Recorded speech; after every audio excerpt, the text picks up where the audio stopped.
හැම දිනාටම තෙරුවන් සරණ ප්‍රාර්ථනා කරමින් අද බෞද්ධ මාධ්‍ය ජාලය ඔස්සේ ඔබ හැම දිනෙකම ධර්ම දානමය මහා පිනක් ජීවිතේ රැස් කරගන්න දවසක්.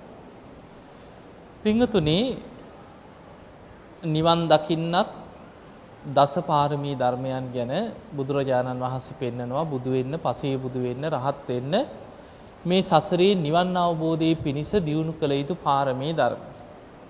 මේ අතර පටන් ගන්නෙම දාන පාරමිතාවෙන්. දානෙ අපිට සසරේ දන් දෙන්න පුළුවන් නොයේක් දේවල් තියෙනවා. ආහාර පාන දෙන්න පුළුවන්, මිල මුදල් වලින් උදව් උපකාර කරන්න පුළුවන්, පොත්පත්, පෑන් පැන්සල්, වියලි ආහාර පාන, ගෙවල් දොරවල්, ඉඩකඩම්, රෙදිපිලි නොයේක් දේවල් දන් දෙන්න පුළුවන්. හැබැයි මේ සියලු දේවල් අතර සබ්බ දානං ධම්ම දානං ජිනාති කියන උතුම්ම දාණය තමයි ධර්ම දානය. ඒ නිසා මේ පින්වතුන් අද දවසේ ධර්ම දානමේ විශාල පිනක් ජීවිතේ රැස් කරගන්න දවසක්. පින්වතුනි, අද දායකත්වයේ දරන පිරිසගේ අරමුණ බවට පත් උනේ කර්මය ගැන කරුණු ටිකක් අද දවසේ සාකච්ඡා කරමු කියලා. කර්මය ගැන තේරුම් ගන්න අපි පුංචි උදාහරණයක් බලමු. කර්මය කියන්නේම චේතනාව. මේ චේතනා පහළ කරලා අපි කරන දේවල් වල විපාක, අපි රැස් කරගන්න කර්ම කොයි තරම්නම් භයානකද කියන එක තේරුම් ගන්න අපි ධර්මයේ තියෙන පොඩි සිදුවීමක් දිහා බලමු ඉස්සරලාම. දේශනාවේ තියෙනවා තිස්ස කියලා හාමුදුරු කෙනෙක් ගැන බොහොම ලස්සන ධර්ම කතාවක්. මේ හාමුදුරුව බොහෝම සද්ධාවෙන් පැවිදි වෙච්ච කෙනෙක්, තිස්ස නම. හැබැයි මාර්ගඵලයක් අවබෝධ කරගෙන හිටියේ නෑ. ධර්ම අවබෝධයක් ලැබලා නෑ. ඉතින් මේ තිස්ස හාමුදුරුව පැවිදි වෙලා බොහොම සද්ධාවෙන්, බොහොම ආසාවෙන් සිල් ගුණ දහම් රැකගෙන හිටියා. උන්වහන්සේට පැවිදි වෙච්ච මුල්ම කාලේ වස් සමාදන් වෙන්න ආරාධනා කරා තමන්ගේ යාළු මිත්‍රයෝ නෑදෑයෝ ටික එකතු වෙලා. දැන් පළවෙනි වස් ආරාධනාව. උන්වහන්සේ ඒ සකස් කරලා තිබ්බ තැනක වස් සමාදන් වෙලා වැඩ හිටියා ඒ වස් මාස 3. වස් කාලේ අවසන් වුණාට පස්සේ සිවුරකට අවශ්‍ය වටිනා රෙදි. ඒ කාලේ රෙදි බොහොම හිඟයි. ඒ නිසා තමයි බොහෝ දෙනා පාංශකූල සිවුරු හැටියට විසි කරලා දාලා තිබ්බ රෙදි කෑලි මිනිහ උතලා ගිහිල්ලා විසි කරන මේ රෙදි එකතු කරගෙන ඇවිල්ලා සිවුරු කරලා පූජා මේ මහගත්තේ. රෙදි හිඟයි.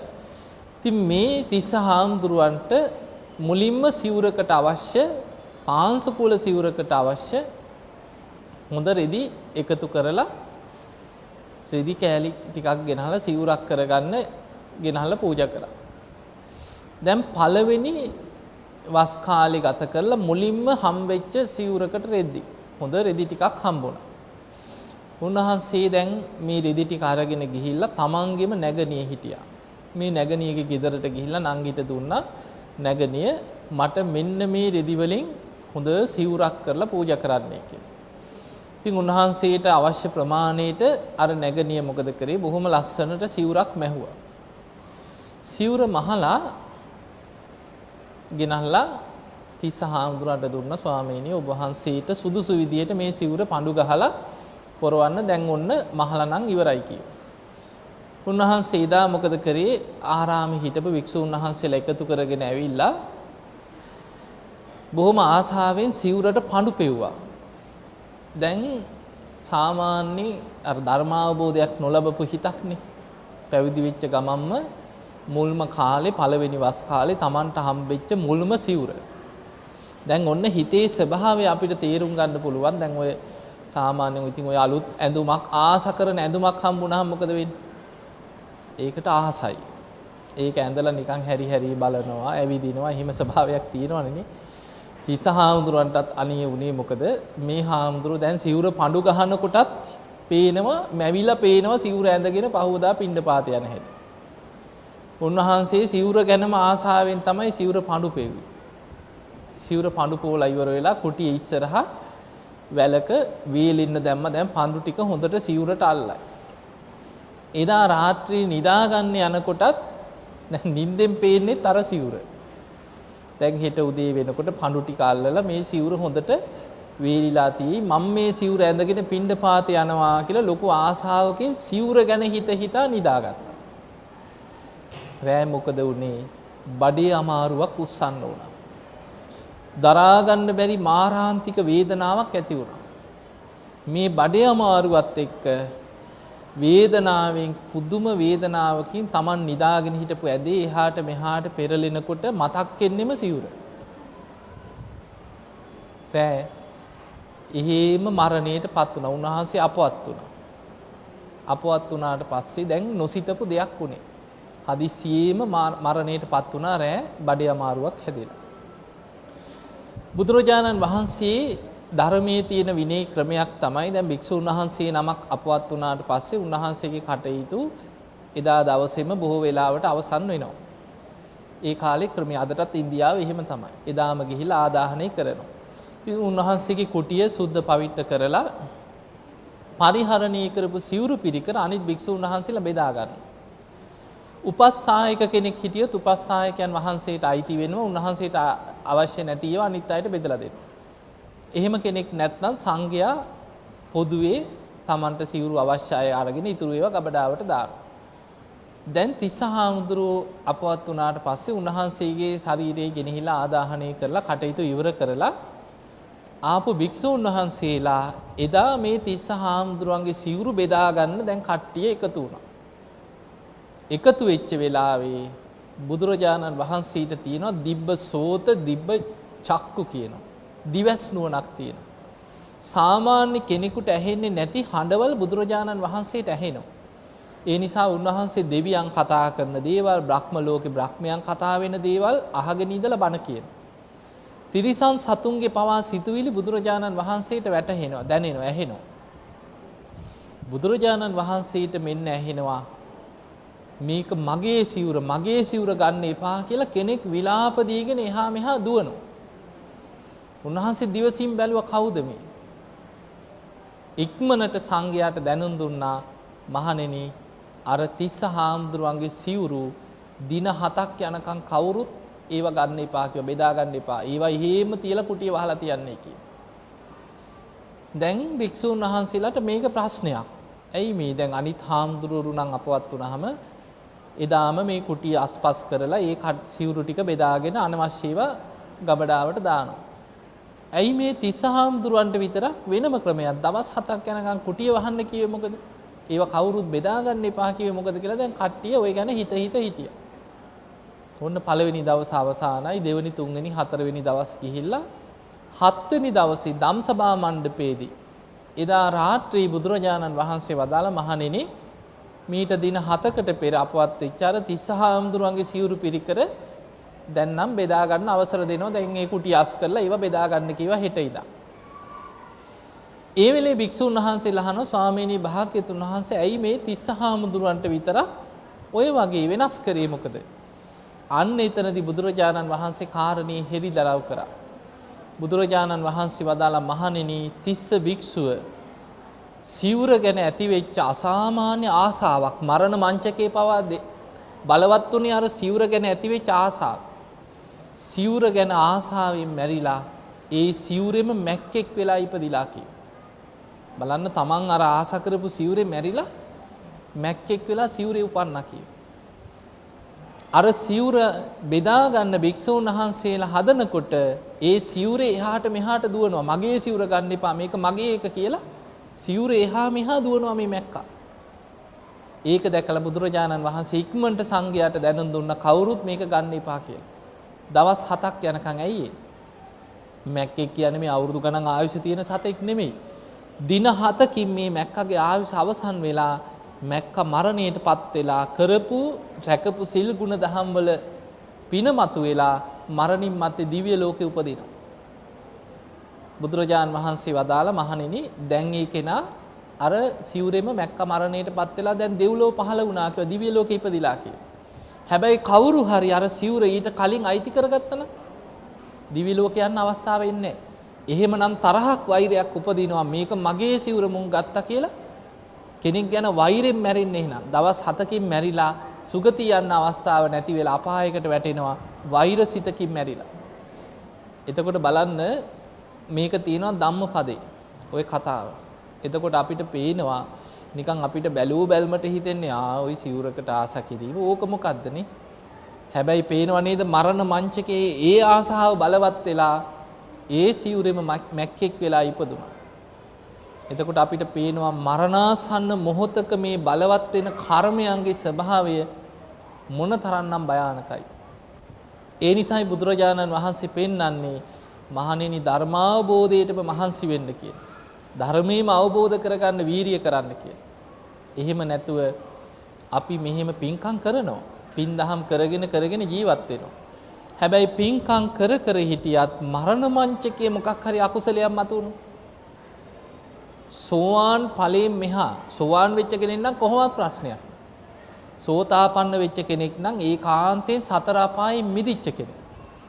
එතකොට සෝවාන් වෙච්ච කෙනෙක් නම් කොහොම මැරුණත් ඒකාන්තයෙන් සුගතියෙමයි. එයා ගැන බයක් නැහැ.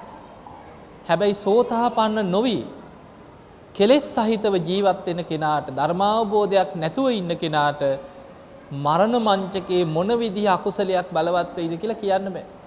ආසන්න අකුසල් කියලා තියෙනවා. ආසන්න කර්මයක් හැටියට අකුසලයක් මතුවුනොත් දුගතිය යන්න පුළුවන්. ওই බන්දුල මල්ලිකා ගැනත් තියෙන්නේ එහෙමනේ. කෝසල මල්ලිකා කොසල් රජුරුවන්ගේ බිසව මල්ලිකා දේවියලා දෙන්නෙක් ඉඳලා තියෙනවා. බන්දුල සෙම්පතියට හිටපු මල්ලිකා දේවිය නිසා ඒ බන්දුල මල්ලිකා කියන. කොසල් රජුරුවන්ගේ බිසවක් හිටියා මල්ලිකා දේවිය. එකම නම. ඒ නිසා කෝසල මල්ලිකා කියලා හැදින්නවා අඳුන ගන්න. ධර්මයේ එහෙමයි තියෙන්නේ.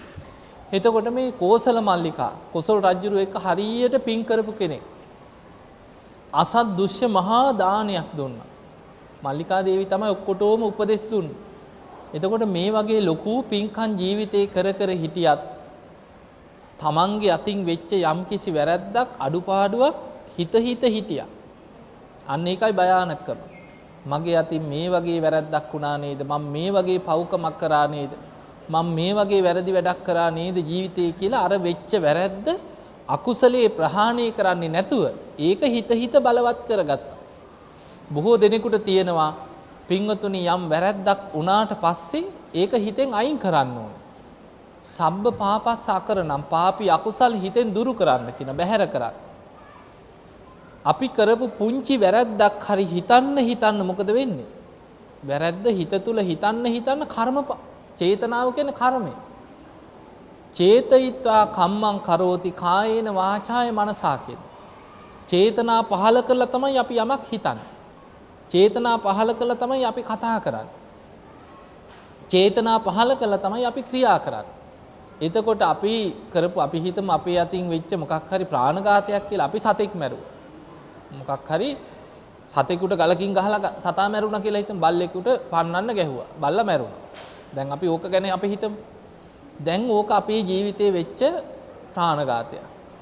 දැන් අපි ওই ගැනම හිතනවා. හැමදාම අපිට මතක් වෙනවා. අනේ මම මේ වගේ සතෙක් මැරුවා නේද? මගේ අතින් මේ වගේ සතෙක් මැරුණා නේද? දැන් ඕක අපි හිතන්න මොකද වෙන්නේ? දැන් අපි ගෙදර කට්ටිය එක්කත් හැම වෙලේම කියනවා. අනේ දැන් මම බලන්න මට මේක මතක් වෙනවා. මගේ හිතට හැම වෙලේම වද දෙනවා. මම මේ වගේ සතෙකුට ගලකින් ගහලා මේ සතා මැරුණානේ කියලා දැන් ඕකම කියනවා.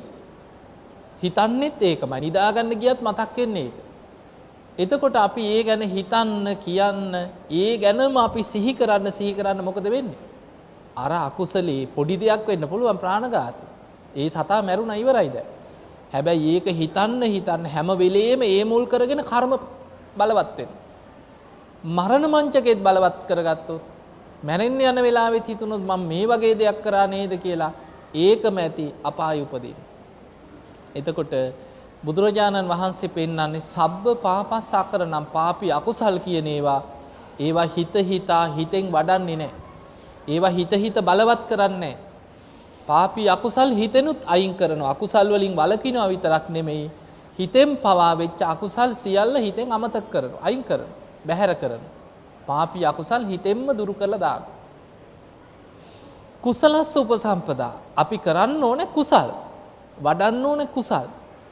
හැම වෙලේම කරපු පින ගැනම හිතන්න ඕනේ. කරපු පින ගැනම සිහි කරන්න ඕනේ. ඒකත් කර්ම. කුසල කර්ම. එතකොට අපි කරපු කුසල කර්ම ගැන හිතන්න කුසල් බලවත් වෙනවා. අපි කරපු කුසල් ගැන කතා කරන්න කුසල කර්මේ බලවත් වෙනවා. ඒ නිසා චේතනා පහළ කර කර කුසල් ගැන හිතනවා, කරපු කුසල් බලවත් කරන. දැන් කෝසල මල්ලිකාවට උනේ කරපු පින්කම් ගැන හිතන්න බැරි වුණා. ඒක තමන්ගේ දුර්වලතාවය. ඒ තරම් මහා පින්කම් කර කර හිටියත් මරණ මංචකේ මතක් වුණා, අනේ මම මේ වගේ වැරද්දක් අකුසලයක් කරා නේද කියලා අර අකුසලයේ බලවත් කරගත්තා.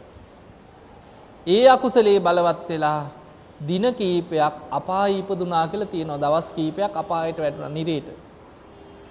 දැන් රජ්ජුරුව ගැන තියෙන්නේ රජ්ජුරුවොත් හිතුවා අනේ මේ කෝසල මේ මල්ලිකාව හරි සද්ධාවන්තයි. හරියට පින්කම් කරා. ඒ කාන්තෙන් දිව්‍ය ලෝකෙම ඇති කියලා හිතුවා. හිතලා කල්පනා කරා අනේ බුදුරජාණන් වහන්සේගෙන්ම තමයි දැනගන්න ඕනේ මොන දිව්‍ය ලෝකෙද ඉපදුනේ කියලා. උන්වහන්සේ කියයි හරියටම ඉපදිච්ච දිව්‍ය ලෝකෙ කියලා බුදුරජාණන් වහන්සේ හම්බෙන්න එනවා. එනකොට ඈත තියා බුදුරජාණන් වහන්සේ දැක්ක රජ්ජුරුව නම් එන්නේ හොඳකට නෙමෙයි. රජ්ජුරුව එන්නේ මේ මල්ලිකා දේවිය ඉපදිච්ච තැන අහන්නනේ. බැරි වෙලාවත් අපායේ ගියා කියලා කියවට රජ්ජුරුව එකපාරට පිළිගනීද? නෑ, තරහ යන්නත් පුළුවන්. වෛරයක් ඇති වෙන්නත් පුළුවන්. බුදුරජාණන් වහන්සේට වෛර කරන්නත් පුළුවන්. රජවරු භයානකයි. ඊට පස්සේ බැරි වෙලාවත් දැන් ඒ වගේ එකපාරට රජ්ජුරුවන්ට පිළිගන්න බැරි දෙයක් ඇහුවොත් මොකද්ද මේ අපි කරපු පින්කම් වල විපාක මෙච්චර පින් කළත් අපායේ ගියා නම් කියලා ජේතවනේම විනාශ කරන්නත් බැරි නෑ. අහලා ඇතිනේ පළවෙනි රාජසිංහ රජුරෝ නුවර යුගයේ තාමන්ගේ තාත්තා මරලා පීට්ටු ගහතන අකුසලයක් කරගත්ත මේ රජුරෝ භික්ෂුන් වහන්සේලාව ගිහිල්ලා අහනවා මේ පව අයින් කරගන්න ක්‍රමයක් තියෙනවද ඇහුවා. උන්වහන්සේලා කියනවා රජතුමනි කරන්න දෙයක් නැහැ කිව්වා ආනන්තරී අකුසලයක්. රජුරෝ ධර්මේ නම් තියෙන අපාය යනවා කියලා කිව්වා. Hindu ආගමිකයෝ කියා හිටියා ඕක පොඩි දෙයක් අපි සමා කරලා දෙන්නම් කිව්වා. පව් කමා කරන්න පුළුවන් කිව්වා. Hindu ආගම වැළඳගෙන විහෙර විහාර ගිනි තිබ්බා. පන්සල් ගිනි තිබ්බා. පොත්පත් ඔක්කොම එකතු කර කර ගිනි තිබ්බා. හාමුදුරුවරු කොහෙද ඉන්නේ? කපලා කොටලා මරන්න අන කරා. ගණින්නාන්සලා යුගයක් ඇති වුණා කියලා අහලා ඇති. හාමුදුරු කෙනෙක් හොයාගන්න නැති වුණා නුවර යුගයේ. අන්තිමට හොයා හාමුදුරුවරු මරනකොට හිටපු හාමුදුරු ටික ත්‍රිපිටක පොත්පත් ටිකක් තිබ්බා, පුස්කොළ පොත් ටිකක් මේවා ආරක්ෂා කරගන්න ඕනේ. ඒව අරගෙන ගිහිල්ලා ගස් බෙන වලට තියලා මැටි ගහලා ආරක්ෂා කරා. හොයන්න බැරි වෙන්නේ. ඊළඟට පොත්පත් අරගෙන සිවුරු ඇල්ලලා ගෙවල් වලට පැන්නා. පටියක් විතරක් කහපාට පටියක් බැඳගෙන හිටියක් කිනු අතේ. ගණින්නාන්සලා ඇයි හොයා මරනවා. එතකොට එහෙම කාලයක් ඇති වුණේ ඇයි? අන්න රජ කෙනෙක් කුපිත වුණා. ඒ වගේ බුදුරජාණන් වහන්සේ කොසල් රජුරවන්ට ඈතදීම අදිෂ්ඨානයක් කරා රජුරවන්ට දින 7ක් යනකම් මල්ලිකා දේවි ගැන නම් අහන්න අමතක වේවා කියලා. දැන් රජුරුව ඇවිල්ලා බුදුරජාණන් වහන්සේ එක්ක කතා බහ කරලා වන්දනා කරලා බොහෝම සුහදව සාකච්ඡා කරලා යනවා. මාලිගාවට ගියාම මතක් වෙනවා අද අහන්න බැරි වුණානේ මේ මල්ලිකා දේවි කොහෙද ඉපදුනේ කියලා දැන් ගියාමයි මතක් වෙන්නේ වැඩි. ඊළඟ දවසෙත් මතක තියාගෙන ඉනවා අමතක වෙනවා. ගියාම මතක් වෙනවා. ඔය වගේ දවස් කීපයක්ම අමතක වෙලා දවස් 7ක් අමතක වුණා.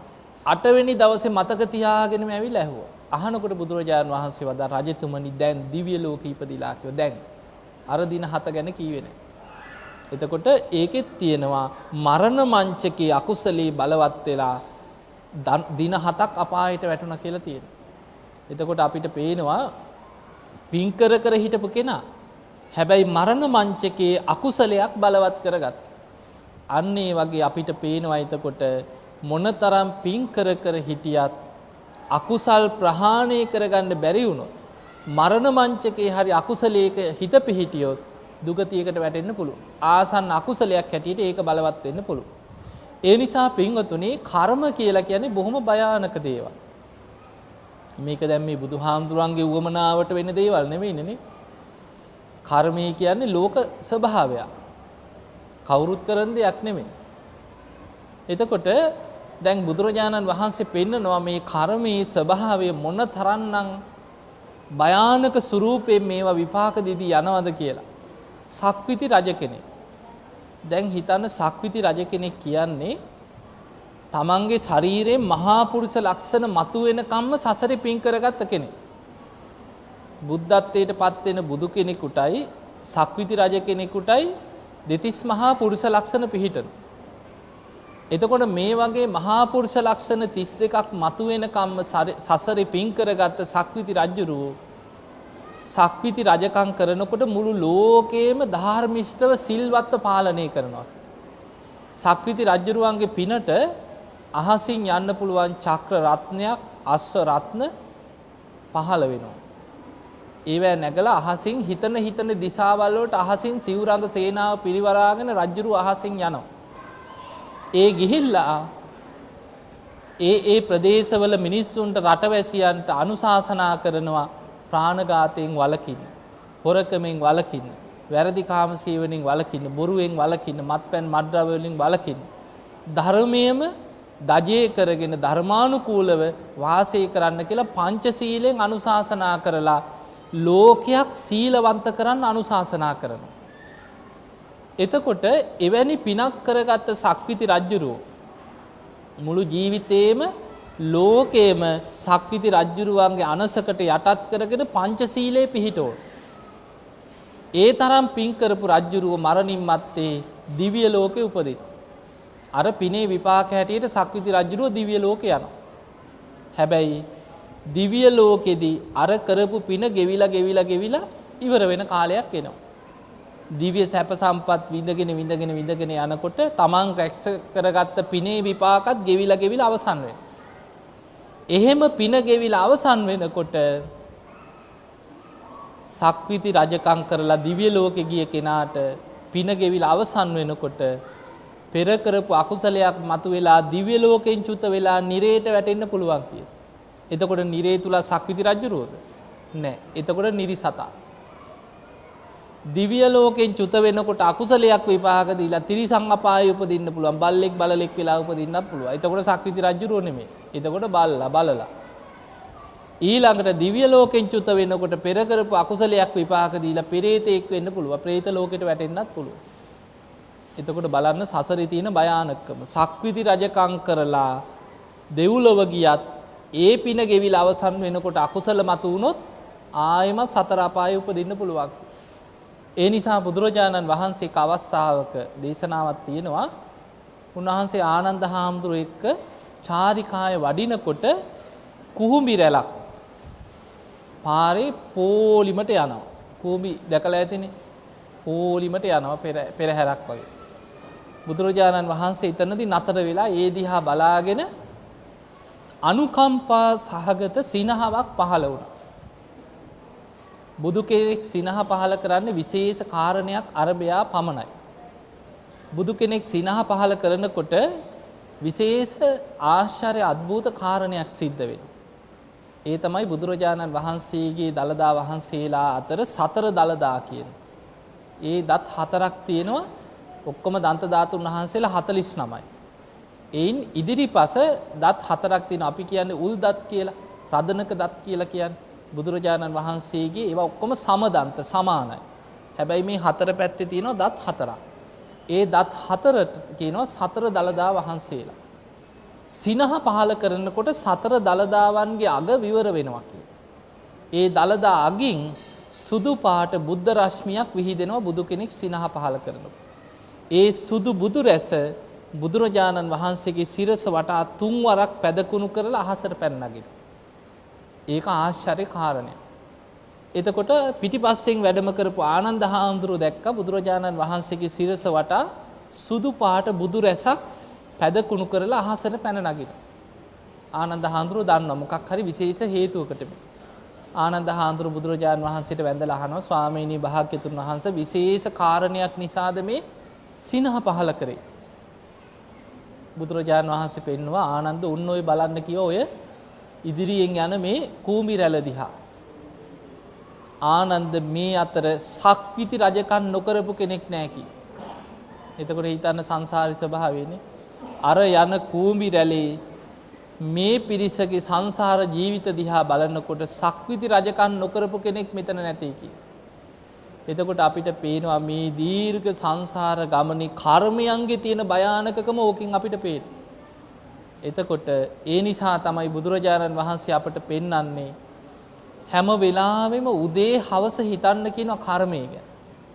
ගිහියෙක් වේවා පැවිද්දෙක් වේවා නිතර සිහි කළ යුතු කරුණු අතර පළවෙනිම දේ තමයි කම්මස්ස කෝම්හි කම්ම දායාදෝ කම්ම යෝනි කම්ම බන්දු කම්ම පටිසරණ යං කම්මං කරිස්සාමි කල්යාණං වා පාපකං වා තස්ස දායාද උදේ හවස හිතන්න කියන කම්මස්ස කෝම්හි මම කර්මයේ ස්වකීය කරගෙන ජීවත් වෙන කෙනෙක් කම්ම දායාදෝ මට දෑවැද්ද හැටියට සසරේ මගේ පස්සෙන් එන්නේ මට ලැබිලා තින්නේ මම රැස් කරගත්ත කර්ම කම්ම යෝනි මගේ උප්පත්ති ස්ථානේ මේ මනුස්ස ලෝකෙද කොහෙද කියලා මට තීරණය වුණේ මම රැස් කරගත්ත කර්මයේ මතයි කම්ම බන්දු මට ඉන්න එකම නෑදෑය ඥාතියා මම රැස් කරගත්ත කර්මයේ පමණයි කම්ම පටිසරණු මම කර්මයේ පිළිසරණ කරගෙන ඉන්න කෙනෙක් යං කම්මං කරිස්සාමි කල්යාණං වා පාපකං වා තස්ස දායාද මම යම් යහපත් දෙයක් කරොත් ඒකේ යහපත් විපාක මට ලැබෙනවා මම කරන දේ අයහපත් නම් ඒකේ අයහපත් විපාක විඳින්න වෙන්නේ මටමයි කියලා උදේ හවස හිතන්න කියලා. එතකොට ගිහියෙක් වුණත් පැවිද්දෙක් වුණත් දවස ගානේ උදේ හවස හිතන්න ඕන පළවෙනිම දේ තමයි මම කර්මයේ දායාද කරගෙන ජීවත් වෙන කෙනෙක්. මම කර්මයේ පිළිසරණ කරගෙන ඉන්න කෙනෙක්. මම කර්මයේ ඥාතිය කරගෙන කර්මයේ උප්පත්තිය කරගත්ත කෙනෙක්.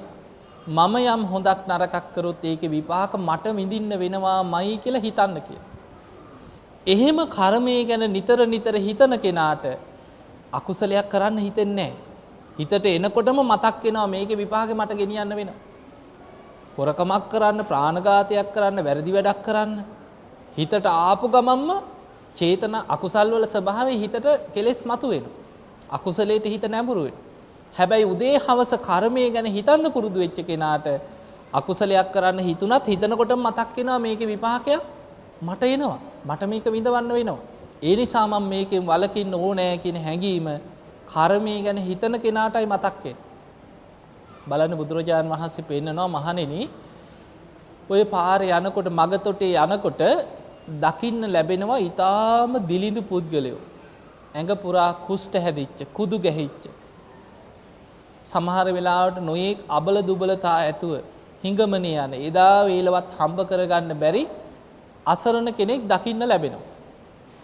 එතකොට හිතන්න කියනවා මේ විදිහට මේ දීර්ඝ සසර ගමනේ මම කොයි තරම්නම් ඔය වගේ ඉපදිලා ඇද්ද? අන්න එහෙම හිතන්න කියනවා. අපිට හිතෙන්නේ ඔහොම නෙවෙයිනේ. අපෝ උපෝපන් ජාතිමත් මේ වගේ නම් උපදින්න එපා කියලා අපි එහෙමනේ හිතන්නේ. එතකොට අපි කැමති උපෝපන් ජාති ඉපදී යන්න කැමති. හැබැයි ඒ විදිහට නැතුව. අපිට හිතෙන්නේ එහෙම දෙයක්. හැබැයි බුදුරජාණන් වහන්සේ අපිට පෙන්වන්නේ එහෙම නෙමෙයි. හිතන්න කියනවා මේ දීර්ඝ සසර ගමනේ මම කොයි තරම්නම් ඔය වගේ පාරවල් වල හිඟා කාලා ඇද්ද? මම කොච්චර ඔය වගේ කුදු ගැහිලා තුවාල හැදිලා අබල දුබලතා ඇතු ඔය වගේ අන්ත අසරණ වෙලා ඉදා වේලවත් කන්න නැතුව ඔය වගේ කුණු කාණු වල බැහැගෙන කුණු බාක්කි සුද්ධ කර කර පිලුණු වෙච්ච දේවල් කකා මම කොච්චරනම් සසරේ ඔහොම ඉඳලා ඇද්ද කියලා හිතන්න කියන කර්මයක.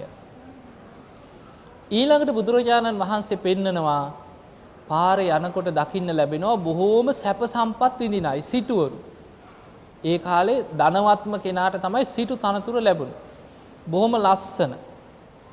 බොහෝම ලස්සන ශරීර ඇති. ඊළඟට සිටු තනතුර ලැබලා බොහෝම සැප සම්පත් භුක්ති විඳිමින් වටිනා ජීවිත ගත කරන මාලිගාවල් පරිහරණය කරන වටිනා රත පරිහරණය කරමින් බොහෝම සැප සම්පත් විඳින අය දකින්න. එහෙම අය දැක්කොත් හිතන්න කියනවා මේ දීර්ඝ සසර ගමනේ මම කොච්චරනම් ඔහොම ඉපදිලා ඇද්ද? අන්නේ විදිහට හිතන්න කියනවා. එතකොට හැබැයි අද දුක් විඳිනවා නම් අද ඒ සියල්ල අහිමි වුණා. ඒක තමයි සසරේ ස්වභාවය. රජවරු වෙලා ඉඳලා ඇති, සිටුවරු වෙලා ඉඳලා ඇති, හිඟන්නු වෙලා ඇති, සත්තු වෙලා ඇති, පෙරේතයෝ වෙලා ඇති, නිරිසත්තු වෙලා ඇති. මේ සසරේ කොයිතරම්නම් මම ඔය වගේ ඉපදිලා ඇද්ද කියලා හිතන්න කියලා. අන්න එහෙම හිතන්න පුරුදු වෙන කෙනා තමයි කර්මයේ ස්වභාවය හරියට තේරුම් අරගෙන අකුසල් වලින් වැළකීලා කුසල් වඩන්න පෙළඹේ. ඒ නිසා පින්වතුනි කර්මය ගැන ටිකක් අපි දැන් ওই ටිකත් එක්ක තේරුම් ගමු. කර්මය කියන්නේ මොකක්ද? බුදුරජාණන් වහන්සේ වදාලා චේතනාහම් භික්ඛවේ කම්මං වදාන. මහණෙනි කර්මය කියන්නේ චේතනාවයි. චේතයිත්වා කම්මං කරෝටි කායේන වාචාය මනසා කියන චේතනා පහල කරලා අපි කායේන අපේ අතපය හසුරවනකොට ක්‍රියා කරනකොට වැඩ කරනකොට මේ කය මුල් කරගෙන චේතනා පහල වෙලා තමයි කය ක්‍රියාත්මක වෙන්නේ. වාචාය අපි කතා කරන හැම වචනයකටම පෙර හිත ඇතුලේ සකස් වෙනවා. ඒකට කියන විතක්ක ਵਿਚාර. චේතනාවක් පහල කරලා තමයි වචන කතා කරන්නේ. අපි හිතන හැම සිතුවිල්ලක් තුළම අපි සිහියෙන් ඉන්නකොට අවදියෙන් ඉන්නකොට හැම වෙලෙම චේතනාවක් ඇතුව තමයි හිතන්නේ. එතකොට අපේ සිත කය වචනය කියන තුන් දොරින්ම චේතනා පහළ වෙනවා. කර්ම රැස් වෙනවා. එතකොට අපේ ඇහැට පේන රූප ගැන චේතනා පහළ වෙනවා. ඒවට කියන රූප සංචේතන. කනට ඇහෙන ශබ්ද ගැන චේතනා පහළ වෙනවා. ඒකට කියනවා ශබ්ද සංචේතන. නාසයට දැනෙන ගඳ සුවඳ ගැන චේතනා පහළ වෙනවා. ගන්ධ සංචේතන. දිවට දැනෙන රස ගැන චේතනා පහළ වෙනවා. රස සංචේතන. කායට දැනෙන පහස ගැන පොට්ටබ්බ සංචේතන. මනසට හිතෙන අරමුණු ගැන චේතනා පහළ වෙනවා. ධම්ම සංචේතන. එතකොට අපේ ඇස කන නාසය දිව කය මනස කියන ආයතන 6 තුලිනුත් චේතනා පහළ වෙනවා කියන මේ චේතනාව තමයි කර්මය. එතකොට ඔබට හිතෙන්න පුළුවන් දැන් අපි ඇහැ අරගෙන ඉන්න හැම වෙලාවෙම ඇහැට පේන රූප ගැන චේතනා පහළ වෙනවා. කනට ශබ්ද ඇහෙනවනේ ඉතින් ඕක වහගන්න බෑනේ. ඒවා කනට ඇහෙන හැම ශබ්දත් එක්කම චේතනා පහළ වෙනවා. කන බොන හැම වෙලාවෙම දිවට රසක් දැනෙනකොට ඒ ගැන චේතනාවක් පහළ වෙනවා. කයට පහස දැනෙනකොට චේතනා පහළ වෙනවා. හැම වෙලෙම හිතට අරමුණු වෙනවනේ. එතකොට අපේ ඇස කන නාසය දිව කය මනස පරිහරණය කරමින් ආයතන 6ත් එක්ක අපි ජීවත් වෙනවා කියන්නේ හැම මොහොතකම චේතනා පහළ වෙනවා. එතකොට චේතනාවකින් තොරව අපිට ජීවත් වෙන්න පුළුවන්ද? එහෙම පුළුවන්කමක් නැහැ. ඇස කන නාසය දිව කය මනස පරිහරණය කරනවා කියන්නේ ආයතන 6ට එන අරමුණු ඔස්සේ චේතනා පහළ වෙනවා. මේ චේතනාව තමයි කර්මය. ඊළඟට අපි ඒ ඔස්සේ හිතනවා. ඒ ඔස්සේ කතා කරනවා. ඒ අනුව ක්‍රියා කරනකොට සිත කය වචනය කියන තුන් දොරින්ම කර්ම රැස් වෙනවා. එහෙමනම් කර්මයක් රැස් නොකර අපිට ජීවත් වෙන්න බෑ. හැම වෙලේම කර්ම සකස් වෙනවා. එතකොට බුදුරජාණන් වහන්සේ අපිට කර්ම සකස් කරමින් ජීවත් වෙන්න බැරි ක්‍රම නෑ කොහෙවත්. අනිවාර්යෙන් කර්ම හැදෙනවාමයි. හැබැයි කරන්න එපා කියලා කොටසක් පෙන්නනවා. ඒ කොටස අපි නොකර ඉන්නවා. කළ යුතු කර්ම තියෙනවා. අන්න ඒව විතරක් කරන්න. කරන්න එපා කියන දේ තමයි සබ්බ පාපස්ස අකරණ. සිත කය වචනේ තුලින් අකුසල් කරන්න එපා. අකුසල් වලින් වළකින්න. එතකොට රැස් කරන්න එපා කියන්නේ මොනවද? අකුසල්. පාපී අකුසල කර්ම කරන්න එපා. කුසලස්ස උපසම්පදා. ඒවත් කර්ම. කුසල් කියන්නේත් කුසල කර්ම. සිත කය වචනේ තුලින් රැස් කරන්න කියන්නේ මොනවද? කුසල කර්ම. ඒව කරන්න. ඒ කර්ම කරන්න කියනවා. එතකොට කුසල කර්ම කියන ඒවා රැස් කරන්න. සචිත්ත පරියෝදපණං තමන්ගේ හිත দমনය කරන්න කියන. දැන් භාවනාවක් කරනවා. භාවනාව තුල රැස් වෙන්නේ මොනවද? ඒකත් කර්මයක්. භාවනා කරනකොට රැස් වෙන්නේත් කර්ම. ඒ නිසා තමයි බ්‍රහ්ම ලෝක ධ්‍යාන වඩපු කෙනා ධ්‍යානයට අනුව බඹලෝ උපත පිණිස කර්මයක් හැදෙනවා. අරූප ධ්‍යාන වඩන කෙනාට අරූපී බ්‍රහ්ම ලෝකෙ උපදින්න කර්ම හැදෙනවා.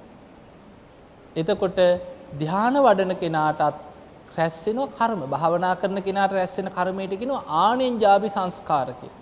ඒකත් සංස්කාර. එතකොට බුදුරජාණන් වහන්සේ අපිට පෙන්වන්නේ අකුසල් කරන්න එපා, කුසල් වඩන්න. අකුසල කර්ම වලින් වළකින්න, කුසල කර්ම රැස් කරන්න. හිත দমনය කරන්න. ඒකයි බුදුරජාණන් වහන්සේගේ අනුශාසනාව.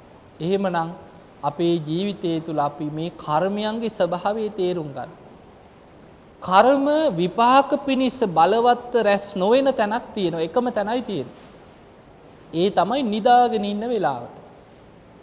බුදුරජාණන් වහන්සේ පෙන්නනවා නින්දෙන්. දැන් අපි හීන දකින්නවනේ. හීනවලදී අපි ඔන්න දැන් අපිට සැබෑ ජීවිතේ අපි යමක් ආස කරනවා. හැබැයි ගන්න විදිහක් නැහැ. අතේ සල්ලි නැහැ. රෑ නිදා ගන්න ගියාම මතක් වෙනවා. අනේ මට මේක ගන්න තිබ්බනම් කියලා මතක් වෙනවා. මෙන්න හීනෙන් දකින්නවා ගිහිල්ලා මේක හොරකම් කරනවා. දැන් හොරකම් කරා. ඒක ඇඳගෙනත් ඉන්නවා. ඇඳුමක් කියලා හිතමු. ඇඳුමක් හොරකම් කරනවා හීනෙන් දකින්න ආස කරන දේ. දැන් නැකිට වෙනවා. නැකිටපු ගමන් අප්පා මං හොරකමක් කරා නේද? දැන් හොරෙද්ද? දැන් හොරකමක් වෙලාද? නැහැ. හීනෙන් දකින දෙයට විපාක පිණිස කර්ම සකස් වෙන්නේ නැහැ. ඒකේ විපාක ශක්තියක් නැහැ කියන. වඳයි කියන. බුදුරජාණන් වහන්සේ සිහින ගැන කියන කරුණු තුනක්. මහණෙනි සිහින කියන්නේ ජීවිතේ වඳ බව කියන. විපාක ශක්තියක් නැහැ කියන. සිහින කියන්නේ ජීවිතේ මුලාවක් කියන. සිහින කියන්නේ ජීවිතේ ඵල රහිත බවක් කියන. ඔන්න හීනෙන් දකින්න කාට හරි ගහනවා. රණ්ඩු වෙන තරහකාරයෙක් එක ගහ ගන්නවා. ගේ ගිනි තියනවා. තරහකාරයෙක්ගෙන් පලි ගන්නවා. දැන් සැබෑ ජීවිතේ ඉෂ්ට කරගන්න බැරිව හීන වලින් පේනවනේ කොහොමත් නේ. ගහ ගන්නවා, ගිනි තියනවා, මරා ගන්නවා, හොරකම් කරනවා. ඔක්කොම පේනවා. දැන් නැකිටපු ගමන් මිනිමරුවේද? අපරාධකාරයේද? හොරේද? නෑ. සිහිනෙන් පේන දේවල් වල විපාක ශක්තියක් නෑ කිය. එතකොට අපි හීනෙන් දකින දේවල් වල අපි වැරදි අඩුපාඩු අකුසල් කරනවා හීනෙන් දකින්න පුළුවන්. හැබැයි ඒ තුල විපාක ශක්තියක් නෑ. හැබැයි ඔබ නැකිටලා ඉන්නකොට අවදියෙන් ඉන්නකොට සිහියෙන් ඉන්නකොට හැම වෙලේම යමක් හිතනවද කියනවද කරනවද අන්න ඒවැ විපාක ශක්තියක් තියෙන. එතකොට හීනෙන් දකින්න දේවල් වල විපාක ශක්තියක් නැති වුණාට අවදියෙන් ඉන්නකොට නැකිටලා ඉන්නකොට සිහියෙන් ඉන්න හැම වෙලාවෙම යමක් හිතනවද කියනවද කරනවද එහි විපාක පිණිස කර්මයක් හැදෙනවා. ඒ කර්මත් විපාක දෙන ස්වභාවය වෙනස්. හැම කර්මයක්ම එකම විදිහේ විපාක ශක්තියක් නැහැ. කර්ම විපාක කියන ඒවා අපිට තේරුම් ගන්න පුළුවන් කමක් නැහැ. ඒක බුදු කෙනෙක්ගේ විෂයක්. කම්ම විපාකෝ අචින්තියෝ කියන. සාමාන්‍ය මිනිස්යාගේ සිතීමේ හැකියාව ඉක්මවා ගිය දෙයක් තමයි කර්ම විපාක. සමහර කර්ම තියෙනවා මෙලව මතුවලා විපාක දෙනවා. ඒවට අපි කියනවා ditta ධම්ම වේදනීය කර්ම විපාක. සමහර කර්ම තියෙනවා මේ ජීවිතේ විපාක දෙන්නේ නැහැ. මොනතරම් අකුසල් කර හිටියත් මේ ජීවිතේ හොඳට සැප විඳගෙන ඉන්නවා සමහර. ඒ අයට මරණින් මත්තේ ඊළඟ ජීවිතේ විපාකේ හම්බ වෙනවා. උපපජ්ජ වේදනීයයි. තව කර්ම තියෙනවා සසරෙන් නිවන් දකින්නකම් පස්සෙන් පන්න විපාක දෙනවා. ඒවට කියනවා අපරාපරිය වේදනීය කර්ම. හැම ආත්මිකම මතුවී විපාක දෙනවා. එතකොට කර්ම විපාක વિશે අපිට ඕන විදිහට තීරණය කරන්න බෑ. අපි නම් කියනවනේ අපි හිතන්නේ එහෙමනේ. බුදුරජාන් වහන්සේ පෙන්නනවා මහණෙනි කිරි මිදෙනවා වගේ බලාගෙන ඉන්නේ නැද්ද?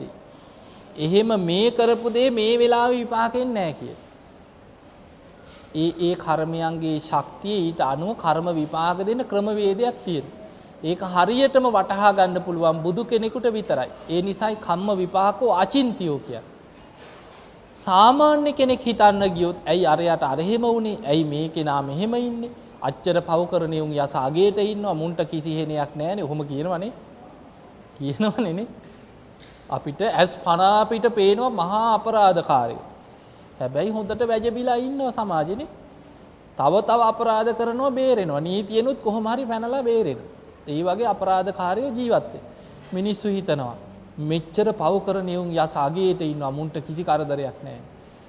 අච්චර මේ හොඳට ಗುಣධර්ම වඩාගෙන ඉන්න මිනිස්සුන්ටම මේ කරදර කියලා මිනිස්සු එහෙම හිතනවා. එතකොට එහෙම හිතන්නේ මේ කර්මය ගැන හරියට තේරුම් අරගෙනද? නෑ අපිට එහෙම කර්මය ගැන අපිට ඕන විදිහට තේරුම් ගන්න බෑ. ඒක අචින්තියයි. මේ ජීවිතේ අපේ අකුසල් බලවත් නම් මේ ජීවිතේ කරන පුංචි අකුසල් පව මතුවේ විපාක දෙන්නත් පුළුවන්. කෙනෙක් ඉන්නවා මේ ජීවිතේ ඉපදිලා තියෙන්නේ පෙර ලොකු පිනක් මත. පෙර කරපු පින බලවත්. ඒ නිසා මෙලව මොනතරම් වැරදි අඩුපාඩු අපරාධ දුස්සීලකම් කර වුණා ඉන්නේ පෙර පින බලවත් නිසා. පෙර පින ගෙවිලා ඉවර වෙනකොටම සමහර වෙලාවට රජකම් කරත් මහ පාරේ මැරෙන්න වෙනවා. දැන් බලන්න කොසල් රජුරුව ගැන තියෙන දඹදිව හිටපු විශාලම රාජ්‍යයක් තිබ්බ කෝසල ජනපදයේ පාලකයා කොසල් රජුරුව බලවත්ම පාලකයා. ශාක්‍ය වංශිකයෝ පවා කොසල් රජුරුවන්ට බදු ගෙවලා තියෙනවා. හැබැයි කොසල් රජුරුව මැරුණේ කවුරුවත් නැතුව අම්බලමක. එතකොට අපිට පේනවා රජකම් කරත් කවුරුවත් නැතුව කොසල් රජුරුව අම්බලමේ මැරුණේ. ඒක තමයි ස්වභාවය. ඊළඟට කර්ම විපාක කියන ඒවා කාටවත් බේරන්න බෑ. අපි බේරගන්න කොච්චර උත්සාහ කරත් බේරගන්න බැරි ඒවා තියෙනවා. ඒකනේ දැන් හිතන්නකෝ යසෝදරාව ගැන හිතන්නනේ. යසෝදරාව තමන්ගේ ගිහි ජීවිතයේ ස්වාමියා වෙච්ච කෙනා ගිහි ජීවිතය අතහැරලා ගිහිල්ලා ලෝතුරා බුදු කෙනෙක් බවට පත් වුණා. තමන්ගේ කුසෙන් බිහි වෙච්ච දරුවා පැවිදි වෙලා රහත් වුණා. ශික්ෂාකාමීන් අතර අග්‍රයි රාහුල රහතන් වහන්සේ. හැබැයි තමන්ගේම තාත්තා සුප්‍රබුද්ධ රජුරෝ කොහෙද? නිරේ අද. තමන්ගේ සහෝදරයා දේවදත්ත අද නිරේ. එතකොට බේර ගන්න පුළුවන් උනා. එතකොට අන්න ස්වභාවය. පවුලේ දෙන්නෙක් නිරේ. කීප දෙනෙක් රහත් වුණා. අන්න ස්වභාවය. එතකොට අපිට පේනවා කර්මයන්ගේ ස්වභාවය තම තමන් රැස් කරගන්න කර්මානුව කාටවත් ඒවා වළක්වන්න බේරගන්න පුළුවන් කමක් නැහැ. බුදුරජාණන් වහන්සේ ජීවමානව වැඩ ඉන්නකොටම ශාක්‍ය ජනපදයේම විදුඩබ රජුරු ඇවිල්ලා කපලා කොටලා ශාක්‍ය වංශිකයෝ සමූල ඝාතනය කරා. එතකොට අපිට පේනවා බුදුරජාණන් වහන්සේගේ නෑදෑයෝ ටිකත් කපලා කොටලා මරලා දැම්ම විදුඩබ රජුරු. අන්න තමන් රැස් කරගත්ත පෙර අකුසල විපාක බුදුරජාණන් වහන්සේ 3 වතාවක් බේරගන්න හැදුවා. ආයෙමත් කර්ම එනකොට උන්වහන්සේ බැලුවා මොකක්ද මේ පෙර කරපු අකුසලයක්. බලනකොට සංසාරේ කරපු අකුසල විපාකයක් ඥාතීන්ට මේ විපාක දෙන්නේ. 3 වෙනි වතාවේ බුදුරජාණන් වහන්සේ නිහඬව. එතකොට අපිට පේනවා මේ කර්මයන්ගේ ස්වභාවය. ඒ නිසා පින්වතුනි කර්මය ගැන හොඳට හිතන්න. ඔය කියපු ටික හොඳට සිහි කරගෙන උදේ හවස කර්මය ගැන සිහි කරන්න පුරුදු වෙන්න. කොහොමද බුදුරජාණන් වහන්සේ අපිට පෙන්වුවේ ගිහියෙක් වුණත් පැවිද්දෙක් වුණත් නිතර හිතන්න කියන කම්මස්ස කෝමහි කම්ම දායාදෝ කම්ම යෝනි කම්ම බන්දෝ කම්ම පටිසරණ යං කම්මං කරිස්සාමි කල්යාණං වා පාපකං වා තස්ස දායාදෝ මම කර්මයේ ස්වකීය කරගෙන කර්මයේ දායාද කරගෙන කර්මයේ ඥාතිය කරගෙන කර්මයේ පිළිසරණ කරගෙන ජීවත් වෙන කෙනෙක්. මම කරන හොඳ නරක කර්මයන්ගේ විපාක මටම ගෙවන්න වෙනවා මම විඳවනවා කියලා කර්මය අනුව හිතනවා නම් අකුසල් වලින් වළකින්න පුළුවන්. එහෙමනම් ඔබ හැමදෙනාම දැඩි අදිෂ්ඨානයක් ඇති කරගන්න. මේ ලැබිච්ච දුර්ලභ මනුස්ස ජීවිතයේ තුල බුදුරජාණන් වහන්සේගේ ශාසනයක් ලෝකෙ පිහිටන කාලේ ධර්මය ඇහෙන කාලේ ඉපදුනා. කර්මය ගැන යම් දැනුමක් අවබෝධයක් අද අපිට තියෙනවා. එහෙමනම් සියලු බුදුරජාණන් වහන්සේලා අපිට පෙන්වන අනුශාසනාවක් තියෙනවා. සබ්බ පාපස් අකරණම් පාපී අකුසල කර්මයන්ගෙන් වළකින්න. කුසලස්ස උපසම්පදා කුසල් දහම් කුසල කර්මවල රැස් කරන්න. ඒවැ යෙදෙන්න. සචිත්ත පරියෝදපණං හිත දමනය කරගන්න. ඒතම් බුද්ධානුශාසන මමත් මේ බුද්ධානුශාසනාව තුළම පිහිටලා ධර්මයේම අවබෝධ කරගන්න මහන්සි ගන්න කෙනෙක් බවට පත් වෙනවා කියන අදිෂ්ඨානය හැම දිනාම තමන්ගේ ජීවිතය තුළ ඇති කරගන්න. එහෙමනම් පින්වතුනි අද මේ ධර්මයේ ශ්‍රවණය කිරීමෙන් රැස් කරගත්ත සියලු පුණ්‍ය ධර්මයන් සියලු දෙවියන්ට අනුමෝදන් කරමු. දෙවියෝ මේ පින් දැක බලා අනුමෝදන් වෙත්වා. දෙවියන්ගේ දිව්‍ය ආශිර්වාද වර්ධනය කරගෙන සියලු දෙවියෝ සසර දුකින් අත මිදේවා කියලා සාදු කියලා